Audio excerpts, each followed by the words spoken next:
सत श्री अकाल। तुसीं देख रहे हैं पंजाब मेल यूएस टीवी में वरुण कौर मान। खबरां दे बुलेटिन दे विच तुहाडा स्वागत। खबरां दे बुलेटिन दे स्पॉन्सर रीमैक्स दे रियल्टर गुरजितेंद्र सिंह रंधावा। इन्हां तो हर तरीके की प्रॉपर्टी खरीदी ते वेची जा सकती है। इन्हां दे फोन नंबर तुसीं स्क्रीन ते देख सकते हो। ते हुण पेश ने पहलां चोणवीआं खबरां। अमरीकी वीज़ा लैण वालिआं नूं हुण नहीं करनी पवेगी लंबी उड़ीक। इमीग्रेशन अधिकारियों का बयान। वीरवार नूं अमरीकी सरहद नेड़े एक हाईवे ते ट्रक च मिले 57 लड़के लड़कियां। इंग्लैंड दे विच पढ़ाई तो बाद नौकरी मिलनी होवेगी मुश्किल, लिया जा सकता है वड्डा फैसला। अमेरिका की स्पैशल फोर्स का एक्शन। ISI नेता बिलाल अल सदानी समेत 10 अतवादी ढेर। अमेरिका च 9 भारतीयों ते धोखाधड़ी के दोष आयद। अमेरिका ने भारत नूं सुरक्षा समेत कई खेतरां 'च दस्सिआ अहम भाईवाल। अमेरिका विच प्रवासी पंजाबियों बारे किताब रिलीज़। ते हुण इन्हां खबरां दा विस्तार। अमेरिका कैनेडा सने देश विदेश दीआं होर बहुत सारियां खबरां।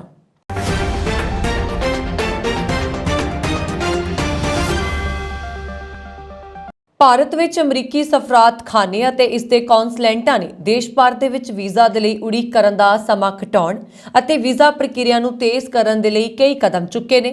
ਜ਼ਿਕਰਯੋਗ ਹੈ ਕਿ ਵਰਤਮਾਨ ਸਮੇਂ ਦੇ ਵਿੱਚ ਅਮਰੀਕਾ ਜਾਣ ਦੇ ਚਾਹਵਾਨ ਭਾਰਤੀ ਸੈਲਾਨੀਆਂ ਦੇ ਲਈ ਉਡੀਕ ਦਾ ਸਮਾਂ 500 ਤੋਂ ਲੈ ਕੇ 600 ਦਿਨ ਦਾ ਹੈ। ਬੀਤੇ ਸਮੇਂ ਦੇ ਦੌਰਾਨ ਸ਼ੁਰੂ ਹੋਈ ਕੋਵਿਡ ਮਹਾਮਾਰੀ ਨੇ ਆਮ ਜਨਜੀਵਨ ਅਤੇ ਹੋਰ ਕੰਮਾਂ ਦੇ ਨਾਲ-ਨਾਲ ਵੀਜ਼ਾ ਸੰਬੰਧੀ ਕੰਮਾਂ ਨੂੰ ਵੀ ਖਾਸ ਪ੍ਰਭਾਵਿਤ ਕੀਤਾ। ਇਸ ਦਾ ਸਿੱਧਾ ਅਸਰ ਉਹਨਾਂ ਲੋਕਾਂ ਤੇ ਵਿਦਿਆਰਥੀਆਂ ਤੇ ਪਿਆ ਜਿਨ੍ਹਾਂ ਨੇ ਆਪਣੇ ਕੰਮ ਜਾਂ ਪੜ੍ਹਾਈ ਆਦਿ ਦੇ ਉਦੇਸ਼ਾਂ ਦੇ ਨਾਲ ਵਿਦੇਸ਼ਾਂ ਵਿੱਚ ਜਾਣਾ ਸੀ। ਹੁਣ ਅਮਰੀਕੀ ਸਫਾਰਤਖਾਨੇ ਦੇ ਵੱਲੋਂ ਕੀਤੇ ਜਾ ਰਹੇ ਇਹਨਾਂ ਯਤਨਾਂ ਦੇ ਨਾਲ ਅਮਰੀਕਾ ਜਾਣ ਦੇ ਚਾਹਵਾਨ ਉਹਨਾਂ ਲੋਕਾਂ ਨੂੰ ਫਾਇਦਾ ਹੋਏਗਾ ਜੋ ਲੰਬੇ ਸਮੇਂ ਤੋਂ ਇਸ ਦੀ ਉਡੀਕ ਕਰ ਰਹੇ ਸਨ। ਅਮਰੀਕੀ ਦੂਤਵਾਸ ਦਾ ਕਹਿਣਾ ਹੈ ਕਿ ਕੋਵਿਡ ਮਹਾਮਾਰੀ ਦੇ ਕਾਰਨ ਭਾਰਤ ਵਿੱਚ ਦੂਤਵਾਸ ਦੀਆਂ ਸੇਵਾਵਾਂ ਬਹੁਤ ਪ੍ਰਭਾਵਿਤ ਹੋਈਆਂ ਨੇ, ਜਿਸ ਕਾਰਨ ਇੱਕ ਵੱਡਾ ਬੈਕਲੌਗ ਬਣ ਗਿਆ ਹੈ, ਯਾਨੀ ਅਰਜ਼ੀਆਂ ਜਿਨ੍ਹਾਂ ਤੇ ਵਿਚਾਰ ਕੀਤਾ ਜਾਣਾ ਸੀ ਨਹੀਂ ਹੋ ਸਕਿਆ। ਸੌਖੇ ਸ਼ਬਦਾਂ ਦੇ ਵਿੱਚ ਇਸ ਦਾ ਅਰਥ ਹੈ ਕਿ ਵੀਜ਼ਾ ਦੇ ਨਾਲ ਸੰਬੰਧਿਤ ਬਹੁਤ ਸਾਰਾ ਕੰਮ ਸਮੇਂ ਸਿਰ ਨਹੀਂ ਹੋ ਸਕਿਆ ਸੀ ਅਤੇ ਹੁਣ ਬਹੁਤ ਕੰਮ ਇਕੱਠਾ ਹੋ ਗਿਆ ਜਿਸ ਨੂੰ ਨਿਪਟਾਉਣ ਦੀ ਤਿਆਰੀ ਹੈ। ਦੂਤਵਾਸ ਦੇ ਮੁਤਾਬਕ ਇਸ ਕਾਰਨ ਕਈ ਭਾਰਤੀ ਕਾਰੋਬਾਰ ਅਤੇ ਹਜ਼ਾਰਾਂ ਅਜਿਹੇ ਭਾਰਤੀ ਪ੍ਰਭਾਵਿਤ ਹੋਏ ਨੇ ਜੋ ਅਮਰੀਕਾ ਦੇ ਵਿੱਚ ਰਹਿਣ ਅਤੇ ਕੰਮ ਕਰਨ ਦੇ ਲਈ ਵੀਜ਼ਾ ਤੇ ਨਿਰਭਰ ਕਰਦੇ ਨੇ। ਦੂਤਵਾਸ ਦੀ ਵੈਬਸਾਈਟ ਤੇ ਇੱਕ ਬਿਆਨ ਜਾਰੀ ਕਰਕੇ ਬੰਬਈ ਦੇ ਕੌਂਸਲਰ ਚੀਫ ਜੌਨ ਬੋਰਾਡ ਨੇ ਕਿਹਾ, ਭਾਰਤ ਵਿੱਚ ਸਾਡੀਆਂ ਕੌਂਸਲਰ ਟੀਮਾਂ ਇੰਟਰਨੈਸ਼ਨਲ ਯਾਤਰੀਆਂ ਦੀਆਂ ਜ਼ਰੂਰਤਾਂ ਨੂੰ ਪੂਰਾ ਕਰਨ ਅਤੇ ਉਡੀਕ ਸਮੇਂ ਨੂੰ ਘੱਟ ਕਰਨ ਦੇ ਲਈ ਵਾਧੂ ਘੰਟੇ ਕੰਮ ਕਰ ਰਹੀਆਂ ਨੇ। ਉਹਨਾਂ ਨੇ ਅੱਗੇ ਕਿਹਾ ਕਿ US ਦੀ ਯਾਤਰਾ ਦੀ ਸਹੂਲਤ ਦੇ ਲਈ ਹੱਲ ਲੱਭਣ ਦਾ ਮਿਸ਼ਨ ਚੱਲ ਰਿਹਾ ਹੈ ਅਤੇ ਇਹ ਸਭ ਉਸੇ ਮਿਸ਼ਨ ਤਹਿਤ ਕੀਤੇ ਜਾ ਰਹੇ ਯਤਨ ਨੇ। ਵਰਕ ਵੀਜ਼ਾ ਦੇ ਲਈ ਅਰਜ਼ੀ ਦੇਣ ਵਾਲੇ ਭਾਰਤੀਆਂ ਦੇ ਲਈ ਵਰਤਮਾਨ ਵਿੱਚ ਉਡੀਕ ਸਮਾਂ 60 ਤੋਂ 280 ਦਿਨ ਤੱਕ ਦਾ ਹੈ, ਜਦਕਿ ਵਿਜ਼ਿਟਰ ਵਜੋਂ ਜਾਣ ਦੇ ਚਾਹਵਾਨ ਲੋਕਾਂ ਦੇ ਲਈ ਇਹ ਸਮਾਂ ਲਗਭਗ 1.5 ਸਾਲ ਦਾ ਹੈ। ਹਾਲਾਂਕਿ ਇਸ ਦੇ ਬਿਲਕੁਲ ਉਲਟ ਯੂਰੋਪੀਅਨ ਸ਼ਹਿਰਾਂ ਤੋਂ ਜਾਣ ਵਾਲਿਆਂ ਲਈ ਇਹ ਸਮਾਂ ਲਗਭਗ 20 ਦਿਨ ਦਾ ਹੈ। ਬੀਜਿੰਗ ਅਤੇ ਕੋਲੰਬੋ ਵਰਗੇ ਏਸ਼ੀਆਈ ਸ਼ਹਿਰਾਂ ਦੇ ਵਿੱਚ ਵੀਜ਼ਾ ਦੀ ਅਰਜ਼ੀ ਦੇਣ ਵਾਲਿਆਂ ਨੂੰ ਤਕਰੀਬਨ 30-35 ਦਿਨ ਉਡੀਕ ਕਰਨੀ ਪੈਂਦੀ ਹੈ। ਉਹ ਅੰਕੜੇ US ਸਟੇਟ ਡਿਪਾਰਟਮੈਂਟ ਦੇ ਅਨੁਮਾਨਾਂ ਦੇ ਮੁਤਾਬਕ ਨੇ। ਅਮਰੀਕਾ ਜਾਣ ਦੇ ਚਾਹਵਾਨ ਭਾਰਤੀ ਲੋਕਾਂ ਲਈ ਵੀਜ਼ਾ ਵਾਸਤੇ ਇੰਤਜ਼ਾਰ ਦਾ ਸਮਾਂ ਹੋਵੇਗਾ ਘੱਟ।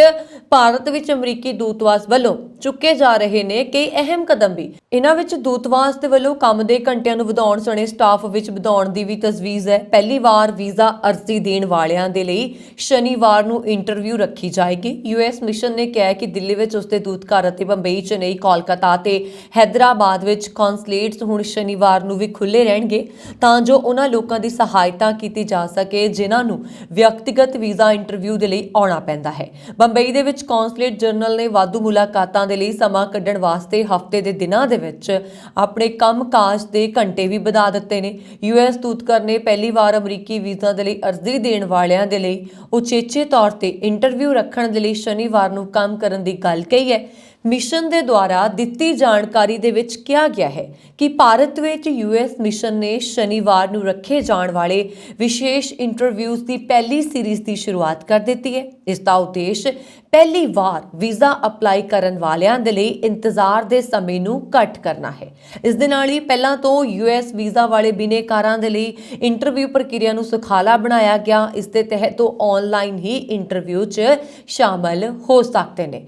ਮਿਸ਼ਨ ਨੇ ਇਹ ਵੀ ਕਿਹਾ ਕਿ US ਸਟੇਟ ਡਿਪਾਰਟਮੈਂਟ ਜਲਦੀ ਭਾਰਤ ਦੇ ਦਫ਼ਤਰਾਂ ਵਿੱਚ ਸਥਾਈ ਤੌਰ ਤੇ ਨਿਯੁਕਤ ਕੀਤੇ ਗਏ ਕੌਂਸਲਰ ਅਫਸਰਾਂ ਦੀ ਗਿਣਤੀ ਵਧਾਏਗਾ। ਆਪਣੀ ਪ੍ਰੋਸੈਸਿੰਗ ਸਮਰੱਥਾ ਨੂੰ ਵਧਾਉਣ ਦੇ ਲਈ ਮਾਰਚ ਤੱਕ ਵਾਸ਼ਿੰਗਟਨ ਅਤੇ ਹੋਰ ਦੂਤਵਾਸਾਂ ਤੋਂ ਦਰਜਨਾਂ ਅਸਥਾਈ ਕੌਂਸਲਰ ਅਫਸਰਾਂ ਨੂੰ ਸ਼ਾਮਲ ਕੀਤਾ ਜਾਏਗਾ।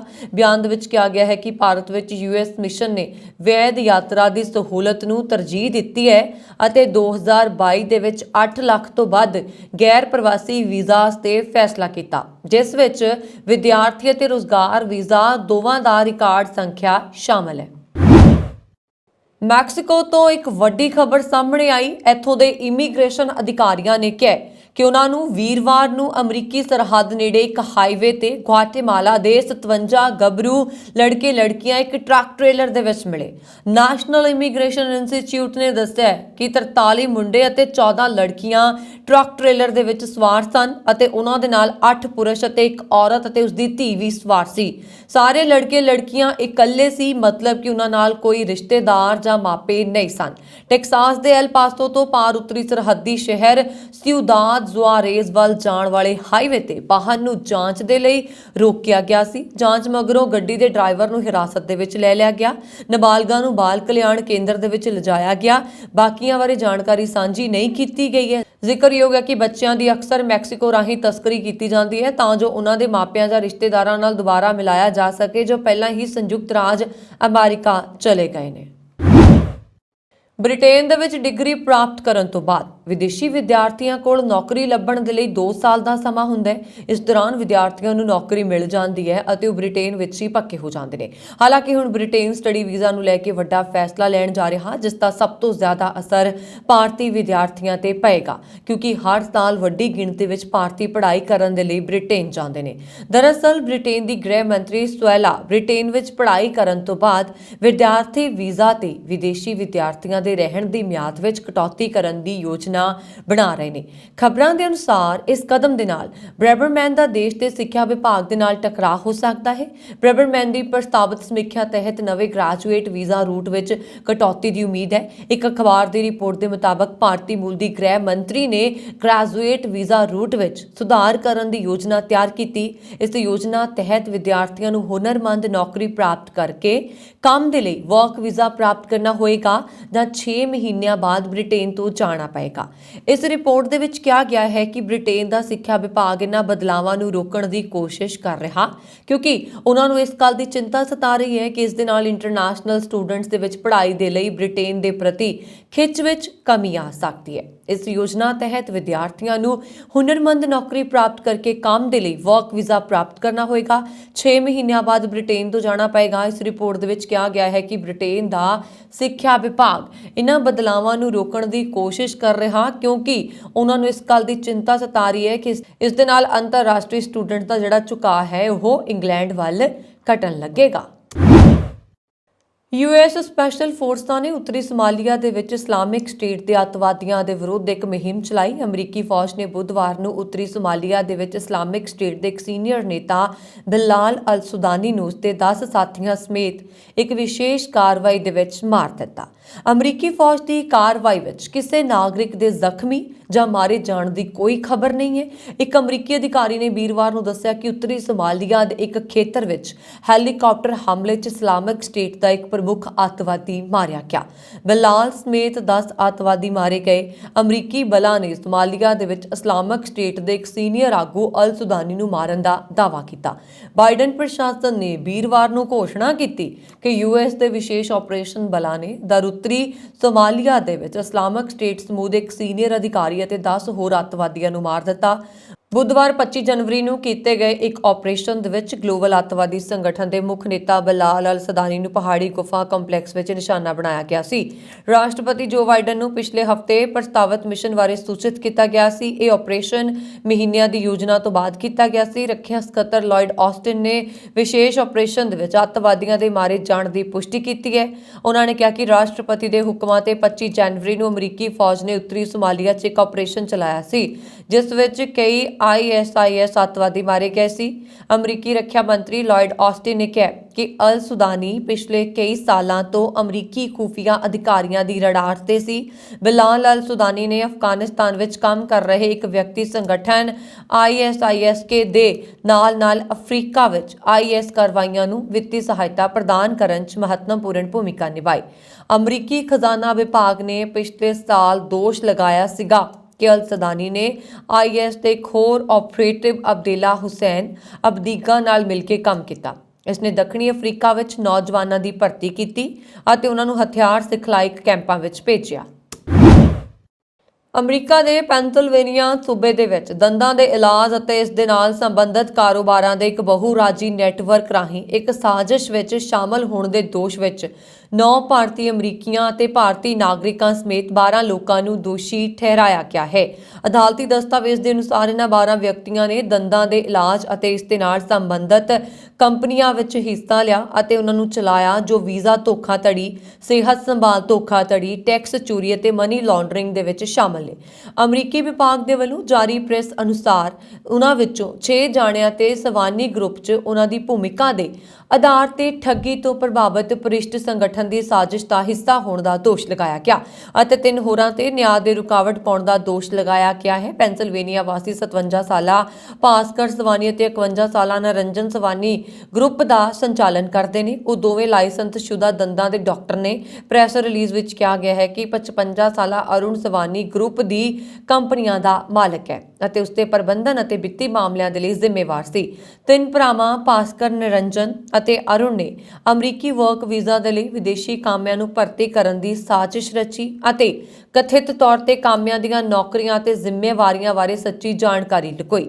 ਤਿੰਨਾਂ ਨੇ 20 ਫਰਵਰੀ ਨੂੰ ਅਦਾਲਤ ਵਿੱਚ ਆਪਣੀ ਪਹਿਲੀ ਪੇਸ਼ੀ ਦਿੱਤੀ ਸੀ। ਮੁਲਜ਼ਮ ਸੁਨੀਲ ਫਿਲਿਪ ਸਵਾਨੀ ਗਰੁੱਪ ਦਾ ਲੇਖਾਕਾਰ ਅਤੇ ਭਾਸਕਰ ਅਰੁਣ ਅਤੇ ਨਿਰੰਜਨ ਦਾ ਨਿੱਜੀ ਲੇਖਾਕਾਰ ਹੈ। ਸੰਘੀ ਵਕੀਲਾਂ ਨੇ ਦੋਸ਼ ਲਗਾਇਆ ਕਿ ਫਿਲਿਪ ਨੇ ਭਾਸਕਰ, ਅਰੁਣ ਅਤੇ ਨਿਰੰਜਨ ਨਾਲ ਮਿਲ ਕੇ ਟੈਕਸ ਚੋਰੀ ਕਰਨ ਦੀ ਸਾਜ਼ਿਸ਼ ਰਚੀ ਸੀ। ਇਹਨਾਂ ਤੋਂ ਇਲਾਵਾ ਅਮਨ ਢਿੱਲੋਂ, ਅਲੈਗਜ਼ੈਂਡਰ ਰੋਡਮਾਰਕ, ਜੌਨ ਜੂਲੀਅਨ, ਵਿਵੇਕ ਸਵਾਨੀ ਆਦਿ ਵੀ ਸ਼ਾਮਲ ਨੇ। ਪੰਜਾਬੀ ਅਮਰੀਕਨ ਹੈਰੀਟੇਜ ਸੁਸਾਇਟੀ ਦੇ ਵੱਲੋਂ ਯੁਵਾ ਸਿਟੀ ਦੇ ਸਟੇਟ ਲਾਇਬ੍ਰੇਰੀ ਵਿਖੇ ਇੱਕ ਭਰਵੇਂ ਸਮਾਗਮ ਦੇ ਦੌਰਾਨ ਪ੍ਰਵਾਸੀ ਪੰਜਾਬੀਆਂ ਬਾਰੇ ਕਿਤਾਬ ਰਿਲੀਜ਼ ਕੀਤੀ ਗਈ। ਕਿਤਾਬ ਦਾ ਸਿਰਲੇਖ ਸੀ California's pioneering Punjabis an American story. ਇਸ ਸਮਾਗਮ ਦੇ ਵਿੱਚ assemblyman James Gallagher, assembly member doctor Jasmeet Kaur Bains, assembly member Ash Kalra, assembly member Jim Patterson ਸਮੇਤ ਕਈ ਹੋਰ ਅਮਰੀਕੀ ਆਗੂ ਵੀ ਹਾਜ਼ਰ ਸਨ। ਇਹਨਾਂ ਆਗੂਆਂ ਨੇ ਕੈਲੀਫੋਰਨੀਆ ਦੇ ਵਿੱਚ ਪੰਜਾਬੀ ਸਿੱਖਾਂ ਵੱਲੋਂ ਪਾਏ ਮਹੱਤਵਪੂਰਨ ਯੋਗਦਾਨ ਬਾਰੇ ਕਿਤਾਬ ਦੇ ਵਿੱਚ ਚਾਨਣਾ ਪਾਉਣ ਦੀ ਸ਼ਲਾਘਾ ਕੀਤੀ। ਜ਼ਿਕਰਯੋਗ ਹੈ ਕਿ 288 ਸਫ਼ਿਆਂ ਦੀ ਇਹ ਕਿਤਾਬ ਅਮਰੀਕਨ ਲੇਖਕ ਲੀ ਤ੍ਰਿਹੂਨ ਵੱਲੋਂ ਲਿਖੀ ਗਈ ਹੈ। ਇਸ ਕਿਤਾਬ ਦੇ ਵਿੱਚ ਲੇਖਕ ਨੇ 19ਵੀਂ ਅਤੇ 20ਵੀਂ ਸਦੀ ਦੇ ਦੌਰਾਨ ਪ੍ਰਵਾਸੀ ਪੰਜਾਬੀਆਂ ਦੇ ਕੈਲੀਫੋਰਨੀਆ ਵਿੱਚ ਕੀਤੇ ਗਏ ਪ੍ਰਵਾਸ ਨੂੰ ਬਿਆਨ ਕੀਤਾ ਹੈ। ਲੇਖਕ ਵੱਲੋਂ ਉਸ ਸਮੇਂ ਦੌਰਾਨ ਪੰਜਾਬੀਆਂ ਵੱਲੋਂ ਕੈਲੀਫੋਰਨੀਆ ਦੇ ਖੇਤਾਂ ਅਤੇ ਬਾਗਾਂ ਦੇ ਵਿੱਚ ਕੀਤੀ ਗਈ ਘੱਟ ਤਨਖਾਹ ਤੇ ਮਜ਼ਦੂਰੀ, ਉਸ ਸਮੇਂ ਦੌਰਾਨ ਉਹਨਾਂ ਨਾਲ ਹੁੰਦਾ ਵਿਤਕਰਾ ਬੜੇ ਸੁਚੱਜੇ ਢੰਗ ਦੇ ਨਾਲ ਬਿਆਨ ਕੀਤਾ। ਲੇਖਕ ਨੇ ਪ੍ਰਵਾਸੀ ਪੰਜਾਬੀ ਭਗਤ ਸਿੰਘ ਥਿੰਦ ਦੇ ਅਮਰੀਕੀ ਸੈਨਾ ਵਿੱਚ ਕੀਤੀ ਗਈ ਸੇਵਾ ਦੇ ਨਾਲ-ਨਾਲ ਪਹਿਲੇ ਪੰਜਾਬੀ ਕਾਂਗਰਸਮੈਨ ਦਲੀਪ ਸਿੰਘ ਸੌਂਦ ਬਾਰੇ ਵੀ ਵਰਣਨ ਕੀਤਾ। ਇਸ ਮੌਕੇ ਡਾਕਟਰ ਜਸਬੀਰ ਸਿੰਘ ਕੰਗ ਨੇ ਸਮੂਹ ਆਏ ਹੋਏ ਮਹਿਮਾਨਾਂ ਦਾ ਧੰਨਵਾਦ ਕੀਤਾ। ਅਮਰੀਕਾ ਦੀ ਇੱਕ ਚੋਟੀ ਦੇ ਸੰਸਦ ਮੈਂਬਰ ਨੇ ਦੋਸ਼ ਲਗਾਇਆ ਹੈ ਕਿ ਪਾਕਿਸਤਾਨ ਸਥਿਤ ਇੱਕ ਅਮਰੀਕੀ ਗੈਰ ਸਰਕਾਰੀ ਸੰਗਠਨ ਦੇ ਪਾਬੰਦੀਸ਼ੁਦਾ ਅੱਤਵਾਦੀ ਸਮੂਹਾਂ ਨਾਲ ਸੰਬੰਧ ਨੇ। ਉਹਨਾਂ ਨੇ ਦਾਅਵਾ ਕੀਤਾ ਹੈ ਕਿ ਇਸ NGO ਨੂੰ ਅਮਰੀਕੀ ਏਜੰਸੀ ਫਾਰ ਇੰਟਰਨੈਸ਼ਨਲ ਡਿਵੈਲਪਮੈਂਟ ਤੋਂ ਵਿੱਤੀ ਸਹਾਇਤਾ ਪ੍ਰਾਪਤ ਹੈ। USAID ਪ੍ਰਸ਼ਾਸਕ ਸਮੰਥਾ ਪਾਵਰ ਨੂੰ 24 ਜਨਵਰੀ ਨੂੰ ਲਿਖੇ ਇੱਕ ਪੱਤਰ ਵਿੱਚ MP ਮਾਈਕਲ ਮੈਕਕਾਲ ਨੇ ਉਸ ਦੁਆਰਾ ਲਗਾਏ ਗਏ ਦੋਸ਼ਾਂ ਦੀ ਪੂਰੀ ਜਾਂਚ ਤੱਕ ਸੰਬੰਧਿਤ NGO ਨੂੰ ਸਹਾਇਤਾ ਮੁਅੱਤਲ ਕਰਨ ਦੀ ਮੰਗ ਕੀਤੀ। ਮੈਕਕਾਲ ਅਮਰੀਕੀ ਪ੍ਰਤੀਨਿਧ ਸਭਾ ਦੀ ਵਿਦੇਸ਼ ਮਾਮਲਿਆਂ ਦੀ ਕਮੇਟੀ ਦੇ ਚੇਅਰਮੈਨ ਨੇ। ਉਹਨਾਂ ਨੇ ਅੱਗੇ ਕਿਹਾ ਕਿ ਇਹਨਾਂ ਦੋਸ਼ਾਂ ਦੀ ਡੂੰਘਾਈ ਦੇ ਨਾਲ ਜਾਂਚ ਹੋਣ ਤੱਕ ਗੈਰ ਸਰਕਾਰੀ ਸੰਗਠਨ ਨੂੰ ਦਿੱਤੀ ਜਾਣ ਵਾਲੀ ਸਹਾਇਤਾ ਤੁਰੰਤ ਪ੍ਰਭਾਵ ਨਾਲ ਬੰਦ ਕਰ ਦਿੱਤੀ ਜਾਣੀ ਚਾਹੀਦੀ ਹੈ। ਪੱਤਰ ਵਿੱਚ ਮੈਕਕਾਲ ਨੇ ਡੂੰਘੀ ਚਿੰਤਾ ਜ਼ਾਹਿਰ ਕੀਤੀ। USAID ਨੂੰ 8 ਮਹੀਨੇ ਪਹਿਲਾਂ ਉਸਦੇ ਦਫ਼ਤਰ ਤੋਂ ਉਹਨਾਂ ਦੋਸ਼ਾਂ ਬਾਰੇ ਭਰੋਸੇਯੋਗ ਜਾਣਕਾਰੀ ਮਿਲੀ ਸੀਗੀ ਕਿ ਉਸਦੇ ਇੱਕ ਗ੍ਰਾਂਟ ਮੰਗਣ ਵਾਲੀ NGO ਦੇ ਪਾਬੰਦੀਸ਼ੁਦਾ ਅੱਤਵਾਦੀ ਸੰਗਠਨ ਦੇ ਨਾਲ ਸੰਬੰਧ ਸਨ। ਅਮਰੀਕਾ ਵਿੱਚ ਭਾਰਤੀ ਮੂਲ ਦੇ ਪ੍ਰੋਫੈਸਰ ਗਣੇਸ਼ ਠਾਕੁਰ ਨੂੰ Texas academy of medicine engineering science and technology ਦਾ ਉਪ ਪ੍ਰਧਾਨ ਨਿਯੁਕਤ ਕੀਤਾ ਗਿਆ। ਇਸ ਸੰਸਥਾ ਦੇ ਵਿੱਚ ਰਾਜ ਦੇ ਚੋਟੀ ਦੇ ਵਿਗਿਆਨੀ ਅਤੇ ਖੋਜਕਰਤਾ ਨਵੀਨਤਾ ਅਤੇ ਖੋਜ ਦੇ ਲਈ ਇਕੱਠੇ ਕੰਮ ਕਰਦੇ ਨੇ। ਟੈਮਸਟ ਦੇ ਨਿਰਦੇਸ਼ਕ ਮੰਡਲ ਨੇ ਮੰਗਲਵਾਰ ਨੂੰ ਠਾਕੁਰ ਨੂੰ ਬ੍ਰੈਂਡਨ ਲੀ ਦੀ ਪ੍ਰਧਾਨਗੀ ਹੇਠ ਉਪ ਪ੍ਰਧਾਨ ਨਿਯੁਕਤ ਕੀਤਾ ਗਿਆ। ਠਾਕੁਰ ਹਿਊਸਟਨ ਯੂਨੀਵਰਸਿਟੀ ਦੇ ਵਿੱਚ ਪੈਟਰੋਲੀਅਮ ਇੰਜੀਨੀਅਰਿੰਗ ਦੇ ਪ੍ਰੋਫੈਸਰ ਨੇ। ਮੂਲ ਰੂਪ ਤੋਂ ਝਾਰਖੰਡ ਨਿਵਾਸੀ ਠਾਕੁਰ ਯੂਨੀਵਰਸਿਟੀ ਆਫ ਹਿਊਸਟਨ ਦੇ ਪਹਿਲੇ ਫੈਕਲਟੀ ਮੈਂਬਰ ਨੇ ਜੋ ਟੈਮਸਟ ਦੀ ਅਗਵਾਈ ਕਰਨਗੇ। ਉਹ ਆਪਣੇ 2 ਸਾਲਾਂ ਦੇ ਕਾਰਜਕਾਲ ਦੇ ਵਿੱਚ ਨਿਰਦੇਸ਼ਕ ਮੰਡਲ ਨੂੰ ਰਣਨੀਤਿਕ ਯੋਜਨਾ ਪ੍ਰੋਗਰਾਮਿੰਗ ਅਤੇ ਸੰਚਾਰ ਦੇ ਲਈ ਸਲਾਹ ਦੇਣ ਦਾ ਕੰਮ ਕਰਨਗੇ। ਪਿਛਲੇ ਸਾਲ ਵਿਧਾਨ ਸਭਾ ਚੋਣਾਂ ਦੇ ਦੌਰਾਨ ਨਵਜੋਤ ਸਿੰਘ ਸਿੱਧੂ ਤੇ ਗੰਭੀਰ ਦੋਸ਼ ਲਗਾਉਣ ਵਾਲੇ ਉਹਨਾਂ ਦੇ ਭੈਣ ਅਮਰੀਕਾ ਵਿੱਚ ਰਹਿਣ ਵਾਲੇ ਸੁਮਨ ਤੂਰ ਨੇ ਮੁੜ ਸੋਸ਼ਲ ਮੀਡੀਆ ਤੇ ਆਪਣੀ ਵੀਡੀਓ ਜਾਰੀ ਕੀਤੀ ਹੈ। ਇਸ ਵਿੱਚ ਉਹਨਾਂ ਨੇ ਨਵਜੋਤ ਸਿੰਘ ਸਿੱਧੂ ਨੂੰ ਜੇਲ੍ਹ ਤੋਂ ਰਿਹਾ ਨਾ ਕੀਤੇ ਜਾਣ ਤੇ ਚਿੰਤਾ ਪ੍ਰਗਟਾਈ ਹੈ। ਉਹਨਾਂ ਦੇ ਵੱਡੇ ਭੈਣ ਜੀ ਨੇ ਵੀਡੀਓ ਜਾਰੀ ਕਰਕੇ ਕਿਹਾ ਹੈ ਕਿ ਸਿੱਧੂ ਦੇ ਜੇਲ੍ਹ ਤੋਂ ਬਾਹਰ ਨਾ ਆਉਣ ਤੇ ਉਹ ਬਹੁਤ ਨਿਰਾਸ਼ ਨੇ। ਨਵਜੋਤ ਸਿੰਘ ਸਿੱਧੂ ਦੇ ਸਿਸਟਰ ਸੁਮਨ ਤੂਰ ਨੇ ਆਪਣੀ ਵੀਡੀਓ ਵਿੱਚ ਕਿਹਾ ਕਿ ਜਦੋਂ ਉਹ ਸਵੇਰੇ ਉੱਠੇ ਤਾਂ ਉਹ ਗਦਗਦ ਸੀਗੇ ਕਿ ਅੱਜ ਉਹਨਾਂ ਦਾ ਭਰਾ ਜੇਲ੍ਹ ਤੋਂ ਬਾਹਰ ਆ ਜਾਏਗਾ। ਉਹਨਾਂ ਦੀ ਫੋਟੋ ਅਖਬਾਰ ਵਿੱਚ ਛਪੀ ਹੋਏਗੀ, ਉਹਨਾਂ ਦਾ ਨਿੱਘਾ ਸਵਾਗਤ ਕੀਤਾ ਜਾਏਗਾ, ਉਹ ਆਪਣੇ ਪਰਿਵਾਰ ਦੇ ਨਾਲ ਬੈਠੇਗਾ। ਪਰ ਸਵੇਰੇ ਜਦੋਂ ਉਹਨਾਂ ਨੇ ਖਬਰ ਦੇਖੀ ਤਾਂ ਇਹ ਪੜ੍ਹ ਕੇ ਨਿਰਾਸ਼ਾ ਹੋਈ ਕਿ ਉਹਨਾਂ ਦਾ ਭਰਾ ਜੇਲ੍ਹ ਤੋਂ ਰਿਹਾ ਨਹੀਂ ਹੋਇਆ। ਰੂਸ ਯੂਕਰੇਨ ਜੰਗ ਇੱਕ ਵਾਰ ਫਿਰ ਭਖ ਗਈ ਹੈ। ਕਈ ਦੇਸ਼ਾਂ ਦੀਆਂ ਕੋਸ਼ਿਸ਼ਾਂ ਦੇ ਬਾਵਜੂਦ ਜੰਗ ਨੂੰ ਰੋਕਿਆ ਨਹੀਂ ਜਾ ਸਕਿਆ। ਰੂਸ ਨੇ ਹੁਣ ਯੂਕਰੇਨ ਤੇ ਮਿਜ਼ਾਈਲ ਹਮਲੇ ਵਧਾ ਦਿੱਤੇ ਨੇ। ਵੀਰਵਾਰ ਨੂੰ ਯੂਕਰੇਨ ਤੇ ਰੂਸੀ ਮਿਜ਼ਾਈਲ ਹਮਲੇ ਦੇ ਵਿੱਚ ਕਰੀਬ 11 ਲੋਕਾਂ ਦੇ ਮੌਤ ਹੋਣ ਦੀ ਖਬਰ ਆਈ ਸੀ।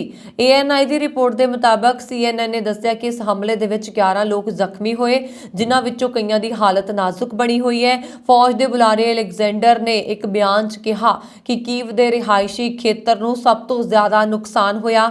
ਦੱਸਿਆ ਗਿਆ ਕਿ ਹਮਲੇ ਤੋਂ ਬਾਅਦ 100 ਦੇ ਕਰੀਬ ਬਚਾਅ ਕਰਮਚਾਰੀ ਬਚਾਅ ਕਾਰਜ ਵਿੱਚ ਲੱਗੇ ਹੋਏ ਨੇ। ਅਮਰੀਕਾ ਨੇ ਰੂਸ ਤੇ ਮਿਜ਼ਾਈਲੀ ਹਮਲੇ ਦੀ ਨਿੰਦਾ ਕੀਤੀ ਹੈ। ਅਮਰੀਕੀ ਵਿਦੇਸ਼ ਵਿਭਾਗ ਨੇ ਵੀਰਵਾਰ ਨੂੰ ਰੂਟੀਨ ਬਰੀਫਿੰਗ ਵਿੱਚ ਯੂਕਰੇਨ ਤੇ ਹਮਲੇ ਦੀ ਨਿੰਦਾ ਕੀਤੀ ਅਤੇ ਜ਼ਖਮੀ ਹੋਏ ਸਾਰੇ ਲੋਕਾਂ ਪ੍ਰਤੀ ਹਮਦਰਦੀ ਪ੍ਰਗਟਾਈ। ਅਮਰੀਕੀ ਵਿਦੇਸ਼ ਵਿਭਾਗ ਦੇ ਉਪ ਬੁਲਾਰੇ ਵਿਦਾਂਤ ਪਟੇਲ ਨੇ ਕਿਹਾ, ਜਿਵੇਂ ਕਿ ਤੁਸੀਂ ਸਾਰਿਆਂ ਨੇ ਦੇਖਿਆ ਹੋਵੇਗਾ, ਰੂਸ ਨੇ ਯੂਕਰੇਨ ਵਿੱਚ ਹੋਰ ਮਿਜ਼ਾਈਲਾਂ ਦਾਗੀਆਂ ਨੇ। ਸੰਯੁਕਤ ਰਾਜ ਵੱਲੋਂ ਮੈਂ ਸਾਰੇ ਪ੍ਰਭਾਵਿਤ ਲੋਕਾਂ ਪ੍ਰਤੀ ਸਾਡੀ ਹਮਦਰਦੀ ਅਤੇ ਹਮਲੇ ਵਿੱਚ ਮਾਰੇ ਗਏ ਲੋਕਾਂ ਦੇ ਪਰਿਵਾਰਾਂ ਪ੍ਰਤੀ ਹਮਦਰਦੀ ਪ੍ਰਗਟ ਕਰਨਾ ਚਾਹੁੰਦਾ ਹਾਂ। ਪਿਛਲੇ ਹਫ਼ਤੇ ਡਨੀਪਰੋ ਸ਼ਹਿਰ ਦੇ ਇੱਕ ਅਪਾਰਟਮੈਂਟ ਬਲਾਕ ਵਿੱਚ ਰੂਸੀ ਮਿਜ਼ਾਈਲਾਂ ਦੇ ਹਮਲੇ ਕਾਰਨ ਲਗਭਗ 30 ਲੋਕ ਮਾਰੇ ਗਏ ਸੀ। ਖੇਤਰੀ ਗਵਰਨਰ ਦੀ ਸਲਾਹਕਾਰ ਨਤਾਲੀਆ ਨੇ ਦੱਸਿਆ ਕਿ ਹੁਣ ਤੱਕ 30 ਲੋਕਾਂ ਦੇ ਮਰਨ ਦੀ ਪੁਸ਼ਟੀ ਹੋਈ ਹੈ ਅਤੇ 30 ਤੋਂ ਵੱਧ ਲੋਕਾਂ ਨੂੰ ਹਸਪਤਾਲ ਭਰਤੀ ਕਰਵਾਇਆ ਗਿਆ, ਜਿਨ੍ਹਾਂ ਚੋਂ 12 ਦੀ ਹਾਲਤ ਗੰਭੀਰ ਹੈ। ਉਹਨਾਂ ਨੇ ਹੋਰ ਅੰਦਾਜ਼ਾ ਲਗਾਇਆ ਕਿ ਮਲਬੇ ਹੇਠ ਅਜੇ ਵੀ 30 ਤੋਂ 40 ਲੋਕ ਦੱਬੇ ਹੋ ਸਕਦੇ ਨੇ। ਟਵਿੱਟਰ ਦੇ CEO ਐਲਾਨ ਮਸਕ ਇੱਕ ਵਾਰ ਫਿਰ ਆਪਣੇ ਹੀ ਦਾਅ 'ਚ ਬੁਰੀ ਤਰ੍ਹਾਂ ਫਸ ਗਏ ਨੇ। ਐਲਾਨ ਮਸਕ ਆਮ ਤੌਰ ਤੇ ਆਪਣੇ ਸੋਸ਼ਲ ਮੀਡੀਆ ਨਾਮ 'ਚ ਬਦਲਾਅ ਕਰਦੇ ਰਹਿੰਦੇ ਨੇ, ਪਰ ਇਸ ਵਾਰ ਦੇ ਬਦਲਾਅ ਨੇ ਉਹਨਾਂ ਨੂੰ ਮੁਸੀਬਤ ਵਿੱਚ ਪਾ ਦਿੱਤਾ। ਐਲਾਨ ਮਸਕ ਨੇ ਆਪਣਾ ਟਵਿੱਟਰ ਨਾਮ ਮਿਸਟਰ ਟਵੀਟ ਕਰ ਲਿਆ, ਪਰ ਹੁਣ ਉਹ ਇਸ ਨੂੰ ਬਦਲ ਨਹੀਂ ਪਾ ਰਹੇ। ਇਸ ਦਾ ਸਭ ਤੋਂ ਵੱਡਾ ਕਾਰਨ ਹੈ ਕਿ ਮਿਸਟਰ ਟਵੀਟ ਟਵਿੱਟਰ ਦਾ ਹੀ ਇੱਕ ਵਿਕਲਪਿਕ ਨਾਮ ਹੈ।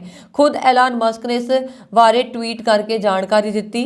ਐਲਾਨ ਮਸਕ ਨੇ ਟਵੀਟ ਕਰਕੇ ਕਿਹਾ ਕਿ ਉਹਨਾਂ ਨੇ ਆਪਣੇ ਟਵਿੱਟਰ ਅਕਾਊਂਟ ਦਾ ਨਾਮ ਬਦਲ ਦਿੱਤਾ ਅਤੇ ਉਹ ਹੁਣ ਫਸ ਗਏ ਨੇ, ਮੁੜ ਆਪਣਾ ਨਾਮ ਨਹੀਂ ਬਦਲ ਪਾ ਰਹੇ। ਉਹਨਾਂ ਨੇ ਟਵੀਟ ਵਿੱਚ ਲਿਖਿਆ ਕਿ ਮੇਰਾ ਨਾਮ ਮਿਸਟਰ ਟਵੀਟ ਵਿੱਚ ਬਦਲ ਗਿਆ, ਹੁਣ ਟਵਿੱਟਰ ਮੈਨੂੰ ਇਸ ਨੂੰ ਵਾਪਸ ਬਦਲਣ ਨਹੀਂ ਦੇਗਾ। ਮਿਸਟਰ ਟਵੀਟ ਦੇ ਪਿੱਛੇ ਵੀ ਇੱਕ ਲੰਬੀ ਕਹਾਣੀ ਹੈ। ਸੋਸ਼ਲ ਮੀਡੀਆ ਤੇ ਹਰ ਰੋਜ਼ ਕੁਝ ਨਵਾਂ ਦੇਖਣ ਨੂੰ ਮਿਲਦਾ ਹੈ। ਅਜਿਹਾ ਹੀ ਇੱਕ ਵੀਡੀਓ ਅਮਰੀਕਾ ਤੋਂ ਆਇਆ, ਜਿਸ ਵਿੱਚ ਫੂਡ ਡਿਲੀਵਰੀ ਬॉय ਖੇਡ ਦੇ ਵਿਚਕਾਰ ਬਾਸਕਟਬਾਲ ਕੋਰਟ ਵਿੱਚ ਪਹੁੰਚਦਾ ਹੈ। ਫੌਕਸ ਸਪੋਰਟਸ ਦੇ ਅਨੁਸਾਰ ਲਾਇਲਾ ਸ਼ਿਕਾਗੋ ਅਤੇ ਡੁਆਕੇਨਜ਼ ਵਿਚਕਾਰ ਐਟਲਾਂਟਿਕ 10 ਗੇਮ ਦੇ ਦੌਰਾਨ ਕੋਰਟ ਤੇ ਇੱਕ ਡਿਲੀਵਰੀ ਮੈਨ ਕਿਸੇ ਅਜਿਹੇ ਵਿਅਕਤੀ ਦੀ ਤਲਾਸ਼ ਕਰ ਰਿਹਾ ਸੀ ਜਿਸ ਨੇ ਮੈਦਾਨ ਤੇ ਮੈਕਡੋਨਲਡ ਦਾ ਆਰਡਰ ਦਿੱਤਾ ਸੀ। ਆਨਲਾਈਨ ਸਾਹਮਣੇ ਆਈ ਇੱਕ ਵੀਡੀਓ ਦੇ ਅਨੁਸਾਰ delivery food agent beach game ਵਿੱਚ ਆਰਡਰ ਦੇਣ ਤੋਂ ਪਹਿਲਾਂ 10 ਮਿੰਟ ਤੱਕ ਘੁੰਮਦਾ ਰਿਹਾ, ਜਿਸ ਨੂੰ ਦੇਖਦੇ ਹੋਏ ਪ੍ਰਬੰਧਕਾਂ ਨੂੰ ਕੁਝ ਸਮੇਂ ਦੇ ਲਈ ਖੇਡ ਰੋਕਣੀ ਪਈ। ESPN ਦੇ ਅਨੁਸਾਰ ਮੈਕਡੋਨਲਡ ਦਾ ਆਰਡਰ ਬਾਅਦ ਵਿੱਚ ਇੱਕ ਰੈਫਰੀ ਨੂੰ ਦਿੱਤਾ ਗਿਆ, ਜਿਸ ਨੇ ਇਹ ਆਦੇਸ਼ ਦਿੱਤਾ ਸੀ। ਕਈ ਲੋਕ ਇੰਟਰਨੈਟ ਤੇ ਡਿਲੀਵਰੀ ਬॉय ਦੇ ਕੰਮ ਦੀ ਸ਼ਲਾਘਾ ਕਰ ਰਹੇ ਨੇ। ਕੈਨੇਡਾ ਵਿੱਚ ਭਾਰਤੀ ਪਰਿਵਾਰ ਦੇ ਨਾਲ ਸੰਬੰਧਿਤ ਮਾਮਲੇ ਵਿੱਚ ਨਾਟਕੀ ਮੋੜ ਆਇਆ ਜਦੋਂ ਓਨਟਾਰੀਓ ਸਰਕਾਰ ਨੇ ਅਦਾਲਤ ਦੇ ਵਿੱਚ ਦਾਅਵਾ ਕੀਤਾ ਕਿ ਸੰਜੇ ਮਦਾਨ ਨੇ 9 ਜਾਣਿਆਂ ਦੇ ਨਾਲ ਰਲ ਕੇ 7.5 ਕਰੋੜ ਡਾਲਰ ਦਾ ਇੱਕ ਹੋਰ ਘਪਲਾ ਵੀ ਕੀਤਾ ਹੈ। ਇਸ ਤੋਂ ਪਹਿਲਾਂ ਭਾਰਤੀ ਮੂਲ ਦੇ ਪਰਿਵਾਰ ਤੇ ਸਰਕਾਰੀ ਖਜ਼ਾਨੇ ਦੇ ਵਿੱਚੋਂ 1 ਕਰੋੜ 10 ਲੱਖ ਡਾਲਰ ਕਢਵਾਉਣ ਦੇ ਦੋਸ਼ ਲੱਗੇ ਸੀ, ਪਰ ਹੁਣ ਕੰਪਿਊਟਰ ਠੇਕਿਆਂ ਵਿੱਚੋਂ ਕਮਿਸ਼ਨ ਖਾਣ ਦੇ ਦੋਸ਼ ਵੀ ਜੁੜ ਗਏ ਨੇ। ਟੋਰਾਂਟੋ ਸਟਾਰ ਦੀ ਰਿਪੋਰਟ ਦੇ ਮੁਤਾਬਕ ਓਨਟਾਰੀਓ ਸਰਕਾਰ ਨੇ ਸੰਜੇ ਮਦਾਨ ਅਤੇ 9 ਹੋਰਨਾਂ ਦੇ ਵਿਰੁੱਧ ਅਦਾਲਤ ਵਿੱਚ ਦਾਇਰ ਤਾਜ਼ਾ ਦਸਤਾਵੇਜ਼ਾਂ ਵਿੱਚ ਦੋਸ਼ ਲਗਾਇਆ।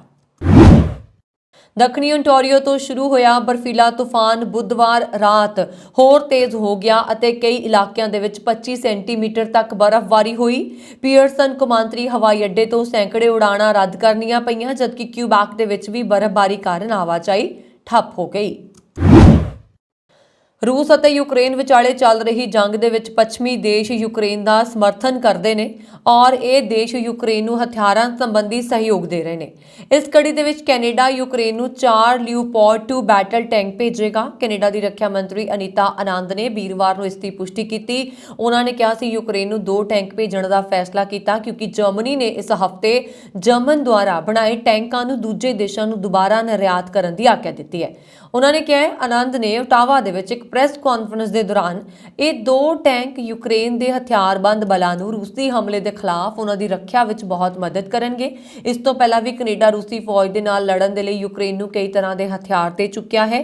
ਹੁਣ ਇਹ ਟੈਂਕ ਮਿਲਣ ਦੇ ਨਾਲ ਯੂਕਰੇਨ ਦੀ ਫੌਜ ਮਜ਼ਬੂਤ ਹੋਏਗੀ। ਦੱਸ ਦਈਏ ਕਿ ਜਰਮਨੀ ਅਤੇ ਅਮਰੀਕਾ ਨੇ 2 ਦਿਨ ਪਹਿਲਾਂ ਹੀ ਯੂਕਰੇਨ ਨੂੰ ਭਾਰੀ ਟੈਂਕ ਦੇਣ ਦਾ ਐਲਾਨ ਕੀਤਾ। ਸੰਯੁਕਤ ਰਾਜ ਨੇ ਬੁੱਧਵਾਰ ਨੂੰ ਕਿਹਾ ਕਿ ਉਹ ਯੂਕਰੇਨ ਨੂੰ 31 ਅਬਰਾਮ ਟੈਂਕ ਪ੍ਰਦਾਨ ਕਰੇਗਾ, ਜਦੋਂ ਕਿ ਜਰਮਨ ਚਾਂਸਲਰ ਓਲਾਫ ਸਕੋਲਜ਼ ਨੇ 14 ਲਿਓਪਾਰਡ 2 ਟੈਂਕ ਭੇਜਣ ਦੀ ਮਨਜ਼ੂਰੀ ਦਿੱਤੀ। ਇਸ ਦੇ ਨਾਲ ਹੀ ਇਹਨਾਂ ਦੋਵਾਂ ਤੋਂ ਇਲਾਵਾ ਬ੍ਰਿਟਿਸ਼ ਸਰਕਾਰ ਨੇ ਕਿਹਾ ਕਿ ਉਹ ਮਾਰਚ ਦੇ ਅੰਤ ਵਿੱਚ ਟੈਂਕ ਭੇਜਣ ਦਾ ਟੀਚਾ ਰੱਖ ਰਹੀ ਹੈ।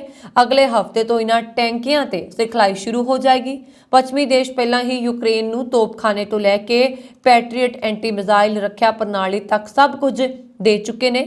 ਲੰਬੇ ਸਮੇਂ ਤੋਂ ਯੂਕਰੇਨ ਦੇ ਰਾਸ਼ਟਰਪਤੀ ਤੋਂ ਟੈਂਕਾਂ ਦੀ ਮੰਗ ਕੀਤੀ ਜਾ ਰਹੀ ਸੀ। ਦਿੱਲੀ ਦੇ ਇੰਦਰਾ ਗਾਂਧੀ ਅੰਤਰਰਾਸ਼ਟਰੀ ਹਵਾਈ ਅੱਡੇ ਤੇ ਉਸ ਸਮੇਂ ਹਫੜਾ ਤਫੜੀ ਮਚ ਗਈ ਜਦੋਂ ਫਲਾਈਟ ਵਿੱਚ ਸਵਾਰ ਇੱਕ ਯਾਤਰੀ ਨੇ ਫਲਾਈਟ ਹਾਈਜੈਕ ਹੋਣ ਬਾਰੇ ਟਵੀਟ ਕੀਤਾ। ਮਾਮਲਾ ਦੁਬਈ ਤੋਂ ਜੈਪੁਰ ਜਾ ਰਹੀ ਸਪਾਈਸ ਜੈਟ ਦੇ ਫਲਾਈਟ ਨੰਬਰ ST58 ਦਾ ਹੈ। ਜੈਪੁਰ ਦੇ ਖਰਾਬ ਮੌਸਮ ਦੇ ਕਾਰਨ ਇਸ ਫਲਾਈਟ ਨੂੰ ਡਾਇਵਰਟ ਕਰਕੇ ਦਿੱਲੀ 'ਚ ਉਤਾਰਿਆ ਗਿਆ। ਦਰਅਸਲ ਇਹ ਮਾਮਲਾ 25 ਜਨਵਰੀ ਦਾ ਹੈ। ਦੁਬਈ ਤੋਂ ਜੈਪੁਰ ਜਾਣ ਵਾਲੀ ਫਲਾਈਟ ਨੂੰ 25 ਜਨਵਰੀ ਨੂੰ ਸਵੇਰੇ 9:45 ਤੇ ਦਿੱਲੀ ਹਵਾਈ ਅੱਡੇ ਤੇ ਉਤਾਰਿਆ ਗਿਆ। ਮਨਜ਼ੂਰੀ ਮਿਲਣ ਤੋਂ ਬਾਅਦ 1:40 ਤੇ ਜੈਪੁਰ ਦੇ ਲਈ ਉਡਾਣ ਭਰਨ ਵਾਲੀ ਸੀ ਇਹ ਫਲਾਈਟ, ਪਰ ਇਸ ਦੌਰਾਨ ਫਲਾਈਟ ਦੇ ਇੱਕ ਹਵਾਈ ਯਾਤਰੀ ਨੇ ਫਲਾਈਟ ਦੇ ਹਾਈਜੈਕ ਹੋਣ ਬਾਰੇ ਇੱਕ ਸੰਦੇਸ਼ ਟਵੀਟ ਕੀਤਾ। ਇਸ ਦੀ ਸੂਚਨਾ ਮਿਲਦੇ ਏਅਰਪੋਰਟ ਅਥਾਰਟੀ ਅਤੇ ਸੁਰੱਖਿਆ ਕਰਮਚਾਰੀ ਤੁਰੰਤ ਹਰਕਤ 'ਚ ਆ ਗਏ। ਇਸ ਤੋਂ ਬਾਅਦ ਏਅਰਪੋਰਟ ਅਥਾਰਟੀ ਅਤੇ ਸੁਰੱਖਿਆ ਕਰਮਚਾਰੀਆਂ ਨੇ ਉਸ ਹਵਾਈ ਯਾਤਰੀ ਨੂੰ ਫਲਾਈਟ ਤੋਂ ਉਤਾਰਿਆ ਤੇ ਉਸਦੇ ਸਮਾਨ ਦੀ ਜਾਂਚ ਕੀਤੀ। ਇਸ ਤੋਂ ਬਾਅਦ ਉਸਦੀ ਫਲਾਈਟ ਦੀ ਵੀ ਜਾਂਚ ਕੀਤੀ ਗਈ, ਪਰ ਕੁਝ ਵੀ ਸ਼ੱਕੀ ਨਾ ਮਿਲਣ ਤੇ ਫਲਾਈਟ ਨੂੰ ਉਡਾਣ ਭਰਨ ਦੀ ਮਨਜ਼ੂਰੀ ਦਿੱਤੀ ਗਈ। ਇਸ ਦੇ ਨਾਲ ਹੀ ਫਲਾਈਟ ਹਾਈਜੈਕ ਬਾਰੇ ਟਵੀਟ ਕਰਨ ਵਾਲੇ ਦੋਸ਼ੀ ਹਵਾਈ ਯਾਤਰੀ ਨੂੰ ਮਾਮਲੇ ਦੀ ਅਗਲੀ ਕਾਰਵਾਈ ਦੇ ਲਈ ਏਅਰਪੋਰਟ ਪੁਲਿਸ ਦੇ ਹਵਾਲੇ ਕਰ ਦਿੱਤਾ ਗਿਆ। ਪੁਲਿਸ ਨੇ ਮੁਲਜ਼ਮ ਹਵਾਈ ਯਾਤਰੀ ਖਿਲਾਫ ਸੰਬੰਧਿਤ ਧਾਰਾਵਾਂ ਤਹਿਤ ਕੇਸ ਦਰਜ ਕਰਕੇ ਉਸ ਨੂੰ ਗ੍ਰਿਫਤਾਰ ਕਰ ਲਿਆ ਹੈ। ਇਸ ਮਾਮਲੇ ਦੇ ਵਿੱਚ ਗ੍ਰਿਫਤਾਰ ਕੀਤੇ ਗਏ ਮੁਲਜ਼ਮ ਦੀ ਪਛਾਣ 29 ਸਾਲਾ ਮੋਤੀ ਸਿੰਘ ਰਠੌਰ ਵਜੋਂ ਹੋਈ ਹੈ। ਉਹ ਰਾਜਸਥਾਨ ਦੇ ਨਗੌਰ ਦਾ ਰਹਿਣ ਵਾਲਾ ਹੈ। ਇਹ ਤਾਂ ਹੁਣ ਤੱਕ ਦੀਆਂ ਖਬਰਾਂ। ਮੈਨੂੰ ਵਰੁਣ ਕੌਰ ਮਾਨ ਨੂੰ ਦਿਓ ਆਗਿਆ। ਹੋਰ ਖਬਰਾਂ ਦੇ ਲਈ ਸਾਡਾ YouTube ਚੈਨਲ ਪੰਜਾਬ ਮੇਲ USA TV ਜ਼ਰੂਰ ਸਬਸਕ੍ਰਾਈਬ ਕਰੋ। ਸ਼ੁਕਰੀਆ। ਸਤਿ ਸ੍ਰੀ ਅਕਾਲ।